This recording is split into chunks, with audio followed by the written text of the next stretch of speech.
We are continuing our discussion of Locke today within this particular series. This will be our last look at Locke directly.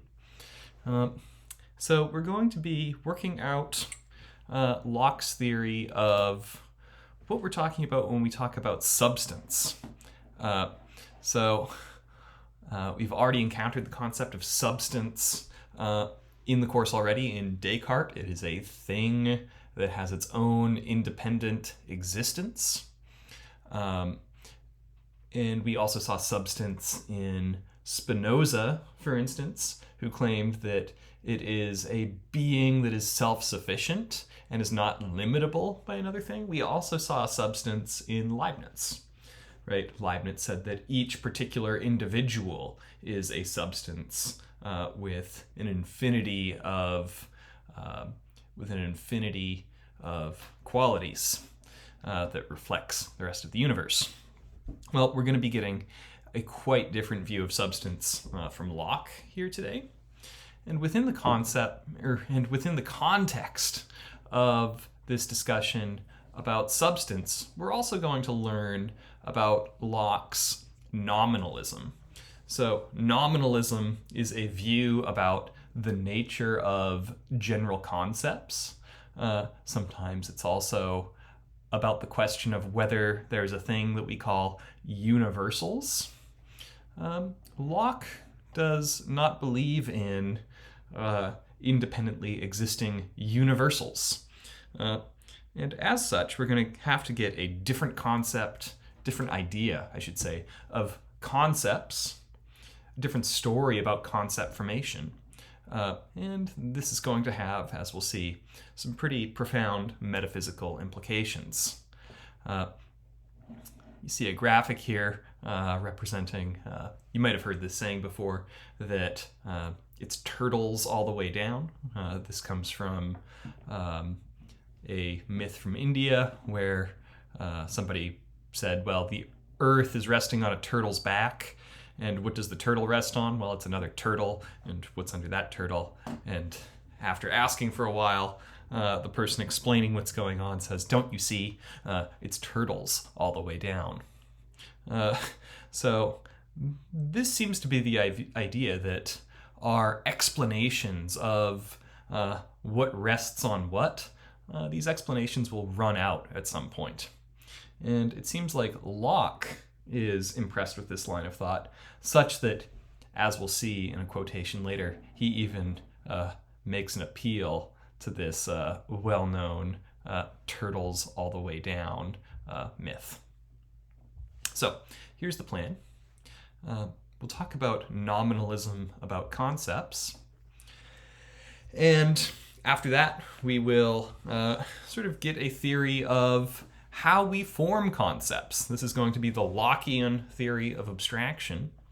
And then we can use this as a springboard into Locke's claim that we know very little about substances. So let's pick it up with a passage from chapter 6 of the third book of Locke's essay on human understanding. Here's what he says. He says, nature makes many particular things which do agree with one another in many sensible qualities, and probably too in their internal frame and constitution. But it is not this real essence that distinguishes them into species. It is men who, taking occasion from the qualities they find united in them, they range them into sorts in order to their naming for the convenience of comprehensive signs. And in this, I think, consists the whole business of genus and species. So Locke is interested in the idea here that we do, as human beings, categorize things into sorts, right? So for instance, we sort animal house pets into dogs and cats, or we sort trees, different kinds of trees, into coniferous and deciduous, right? Or we can sort rocks into not only different classes like metamorphic versus igneous, but we can also class rocks by particular types. So we can say, for instance, that one piece of rock could be onyx and another piece of rock could be jade. Right? Now, Locke here is saying that one way of thinking about this is in terms of their internal frame and constitution.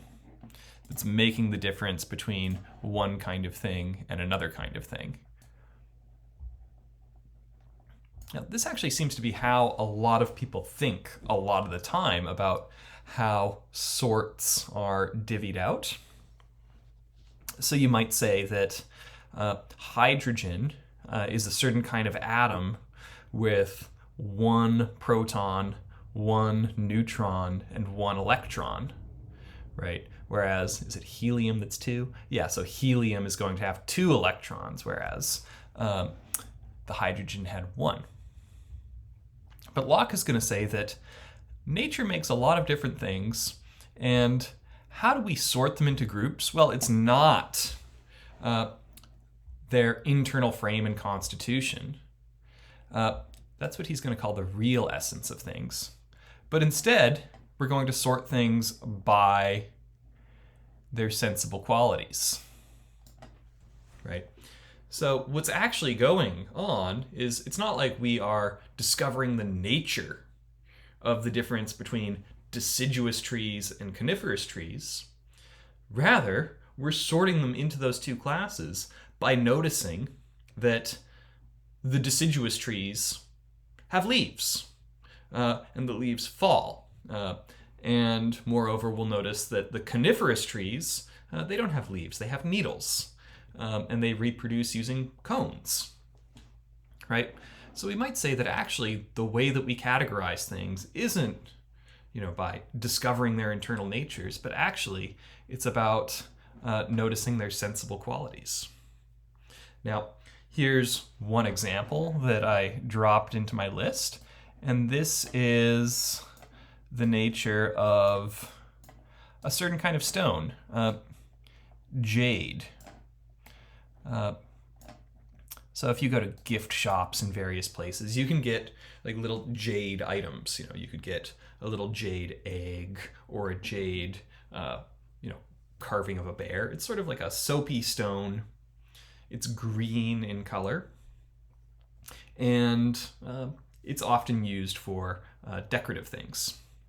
Now, here's an interesting thing, is we developed the concept jade, and it was this certain kind of rock. But it was later discovered that basically jade, in terms of internal constitution, there's actually two kinds. So they named one kind of rock that makes jade, jadeite. But they found that there's other stuff that does all the same things that jade does. So it's green in color. You can carve it into figurines. It's similar levels of hardness and carvability, all that. So there's jadeite, but there's also this other chemical substance called nephrite. But in the outward qualities, it turns out that there's no real reason to sort jadeite from nephrite. We can call them both jade, even though the ultimate essence of jadeite and nephrite are quite different. So if you agree that the concept jade basically is a concept that refers to not one thing, but a lot of different things, but it still gets to be one concept because of the sensible qualities of it, then we would say, look, maybe Locke is onto something here, right? So when we talk about terms, concepts, categories, our ability to communicate about these things should be focused on the many sensible qualities instead of the internal frame and constitution of things.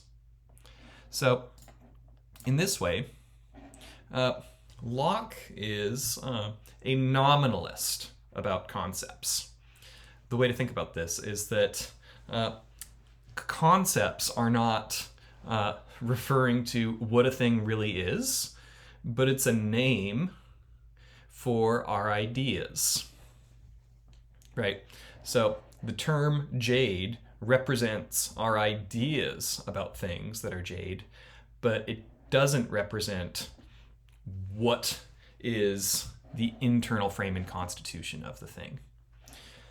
So in this way, we can see Locke as positioning himself in a way that is distinct from how other philosophers think about concepts. So in a certain way, we could talk about Plato, Aristotle a little more questionably, but also Descartes as realists. So they are realists about concepts insofar as they think that universals. So we're not just talking about many white things, but we're talking about whiteness, right? Or, we could talk about not just many pine trees, but the pine tree-ness of pine trees, right? The idea is this. When we use a term, when we talk about a particular instance as being an instance of, say, a pine tree, we're using that general term to stand for a real universal, or sometimes we'll talk about the forms shared by all things of a kind. So we'd say, look, to be a particular pine tree is to be an individual that participates in the essence of pine tree-ness.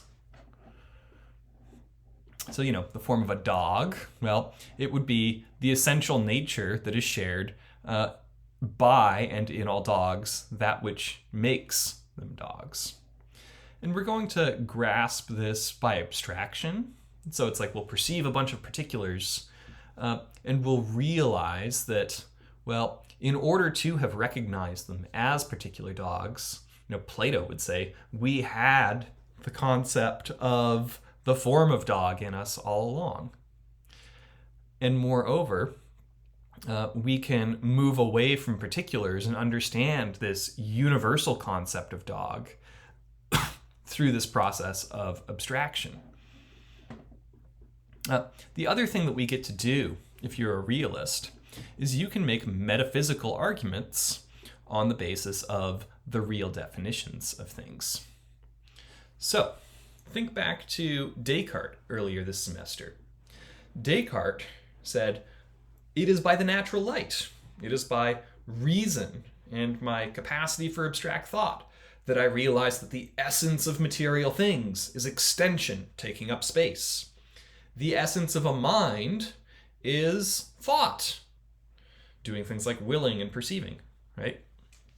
And what he's then going to do is make a metaphysical argument about the separateness of the mind and the body on the basis of his view that he has understood the real nature of what it is for something to be a mind. Locke is going to take a different approach. So, whereas Plato is going to tell us that not only are there particular dogs, but there is the eternal form and concept, up in Plato's heaven of the archetype of dog, Locke is going to say, what exists is a bunch of particular individuals. So there isn't dogness, which all dogs participate in. There's just a bunch of dogs. And then he's going to say, insofar as we have general abstract ideas, and he does think that we have the abstract idea of dogs in general, he says, this is the workmanship of the understanding. Right? So what we're going to do is perceive a bunch of particular dogs, and then through the process of using our understanding, we will then, know that there is a way in which there are similarities between all the dogs. So our ability to communicate as human beings, Locke thinks, is that we develop a bunch of general terms. Right? He thinks that human communication would not be possible if we had only particular terms. Like if we didn't have the name dog, but every dog was just its own thing, right? We just had Bo and Spot and Boz and Rover and Fido, and we just had to give a new name to everything. Well, then human communication would be pretty impossible. But what I can do is I can understand what Bo and Rover and Fido all have in common. And then we come up with a concept of what's similar between all of these particular fluffy friends. And then I can use that general term, dog, to refer to what is similar between all the dogs.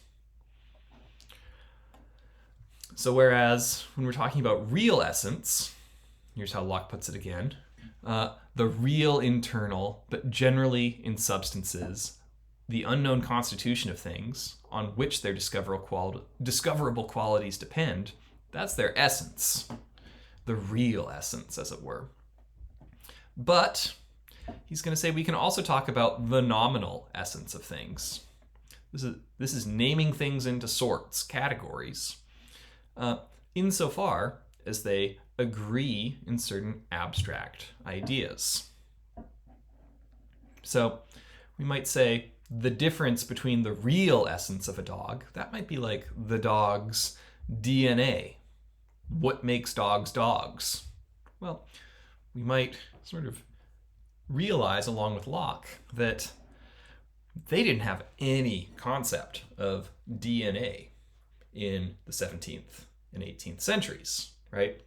And because they didn't have any concept of DNA in those centuries, isn't it weird that they were still able to talk about dogs? Well, it's because they weren't actually talking about DNA. They were talking about the outward qualities that we were then sorting these things into to create abstract ideas. So how are we going to develop general ideas? Well, it's going to be a separation of qualities, right? So notice that we've got a red square, a blue square, and a blue triangle. You could think about the ways in which item 1 and 2 are similar. You could also think about the ways in which items 2 and 3 are similar, right? So this is that we'd consider only the shape of 1 and 2 to see their similarity, or we could consider only the color of 2 and 3 to see their similarity. Right, we could also do this with dogs. These two are stock photos. This is my dog, Bo, right there. And we might say that these 3 dogs, we could think about how they share in certain qualities, right? So that they have these wet sort of button noses on the front of them, or that they have floppy ears, or that they have certain characteristic colors of dogs, right? So on Locke's view, we can do this project, the workmanship of understanding, by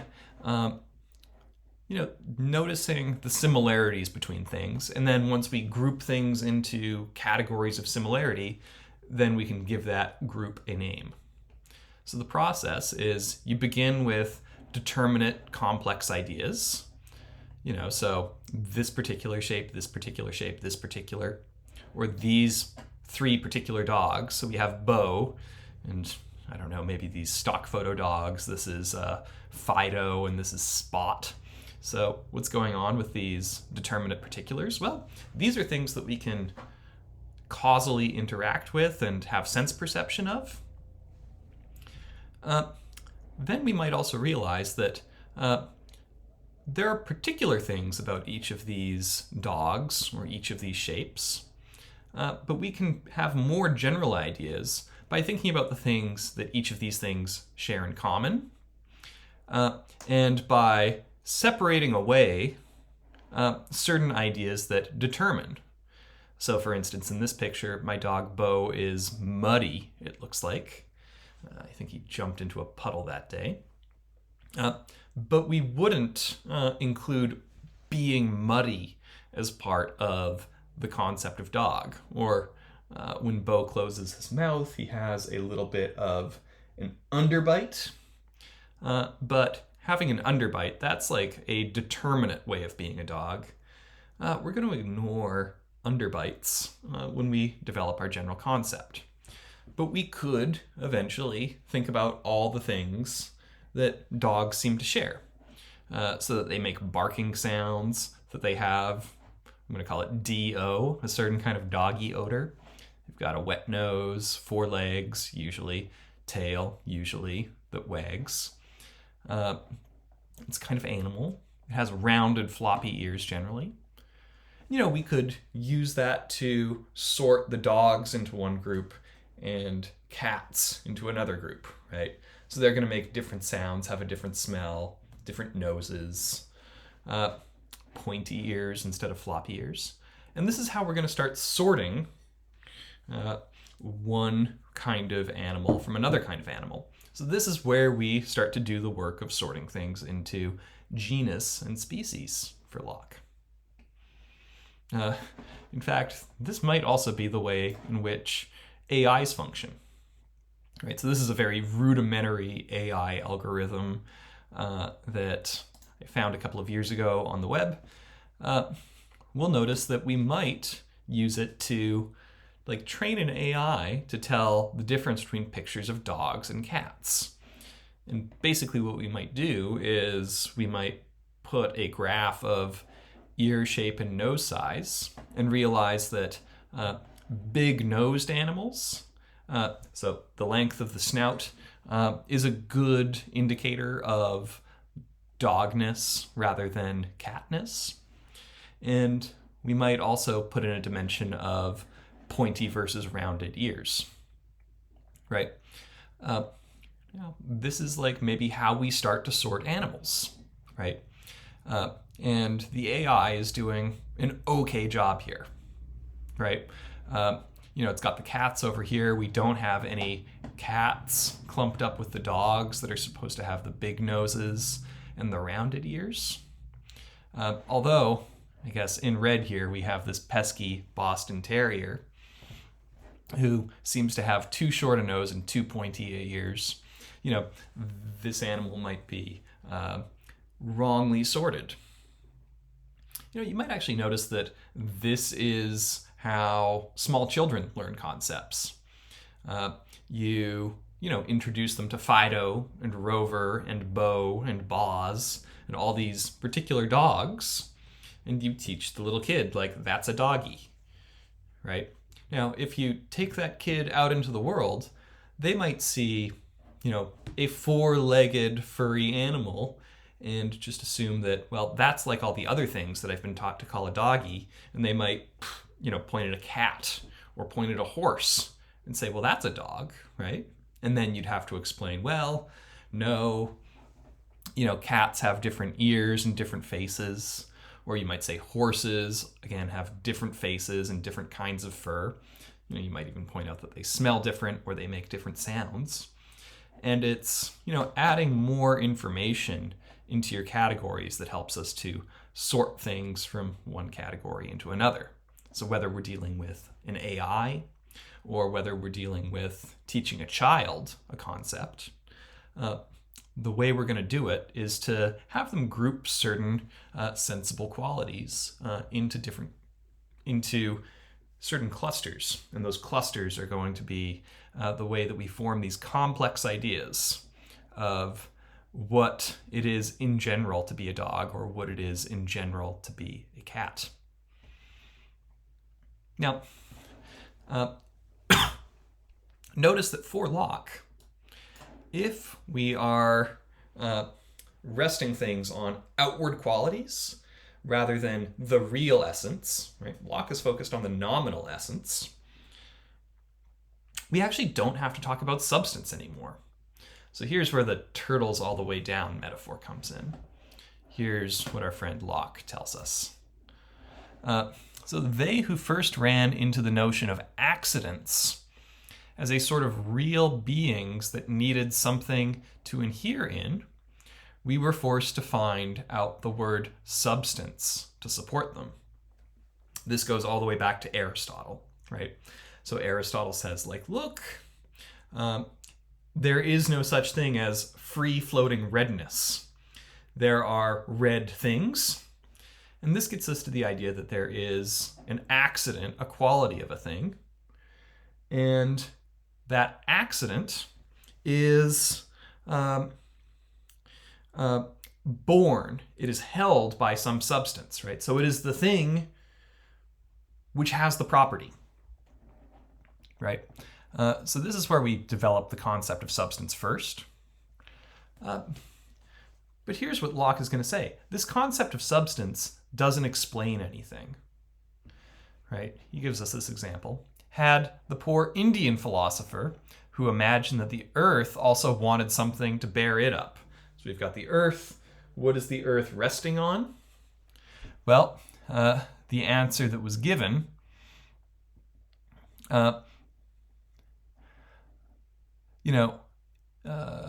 he did not need to have been troubled to find an elephant to support it and a tortoise to support the elephant.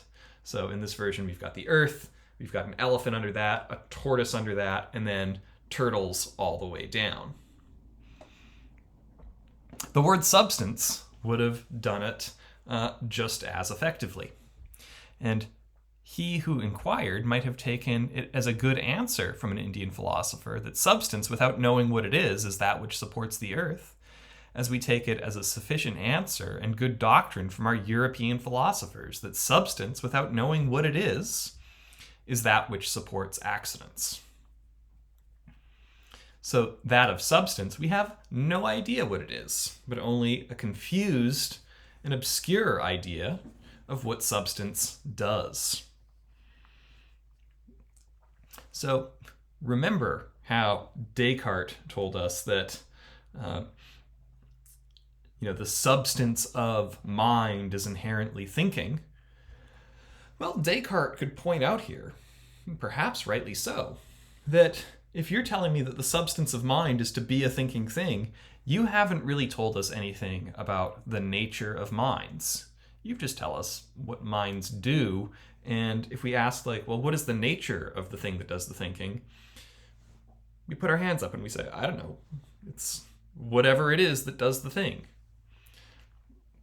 Right? So we would say that it's a certain kind of explanation that doesn't actually explain anything.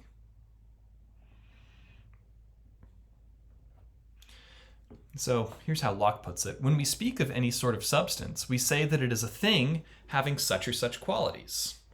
This body is a thing that is extended, capable of motions, and a spirit a thing capable of thinking. He also says, and so hardness, friability, that is crumbling, and power to draw iron, we say are the qualities of a lodestone, that is a magnet.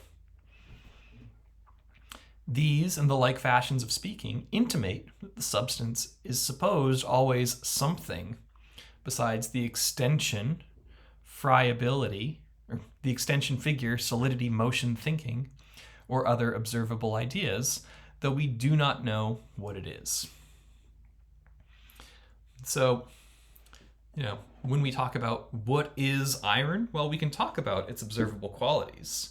But in order to call it a separate substance, that doesn't explain anything, according to Locke. So this brings us back to real essences versus nominal essence, right? When we're talking about real essence, we're talking about the constitution of a thing, that which makes the thing what it is,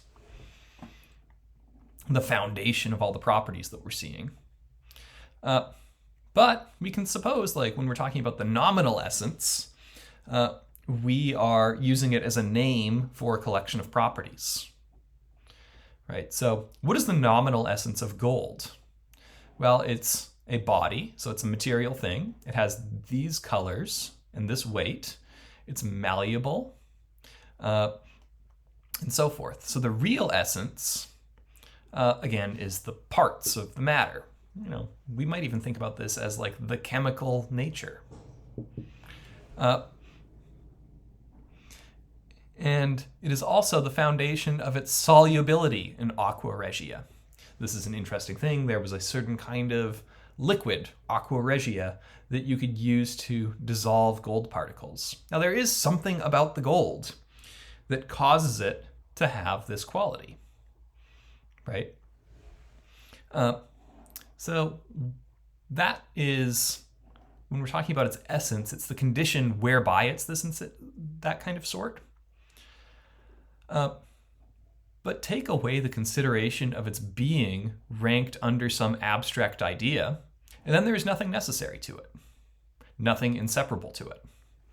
So the thought here is there is some nature that makes gold the way that it is.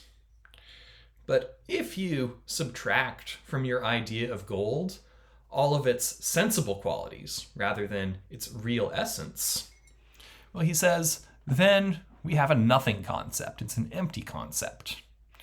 So we don't find the essence of gold by going beyond what we sense. All we have is what we sense. Indeed, as to the real essences of substance, we only suppose their being without knowing what the being is. But that which annexes them still to the species that is the nominal essence, which they are supposed foundation and cause. So we have the concept of gold. But what is our concept of gold? It's only the sensible qualities. And when we're talking about the real cause of what it is to be gold, Locke says there is no answer there. So in this way, Locke is telling us that we know the nominal but not real essences of things. Thankfully, in order to communicate and to categorize things, we don't actually need to know the real essences. We only need to know what ideas we're referring to when we use a general term like gold. The term gold refers to the collection of physical observable properties that we can see in it. But once we take this approach, we're going to have to do metaphysics quite differently. Think about it this way. If we say, look, I know what gold is like, I know the kinds of things that gold does, but I don't really know what it is for something to be gold. Well, then you'd have to say the same thing about mind. I know what minds look like, or I know how they behave, but I don't really know what the essence of mind is. We can say a similar thing about material bodies, right? I know material bodies have certain qualities, that they take up space, that they respond to other material bodies in certain ways. But the essence of materiality, beyond those sensible qualities, is not known to us. And in this way, taking this empiricist approach, it raises a lot of problems for some of the metaphysical arguments that we've seen earlier in this class. So for instance, if we don't really know what the essence of matter is, then we can't make claims about the real essence of matter and how extension captures all of it. Or, Spinoza saying substances are infinite in their nature. Or Leibniz making the claim that God is an essentially perfect being. These are, at best, nominal essences, but have we gotten really down to the actual nature of substance or God? Well, Locke is going to say probably no. Substance, in fact, is more of a placeholder term, that whatever it is that causes things to behave in the way that they do. Which we might say is with the structure of an explanation, but it doesn't really explain things. So this leaves us with a different picture of how to think about substance and how to appeal to it in metaphysical arguments.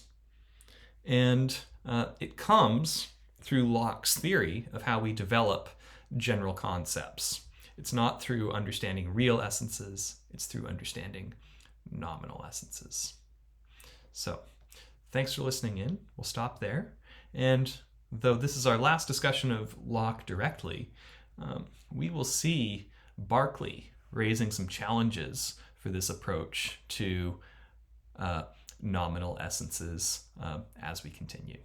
So we'll take things up there soon. Take care.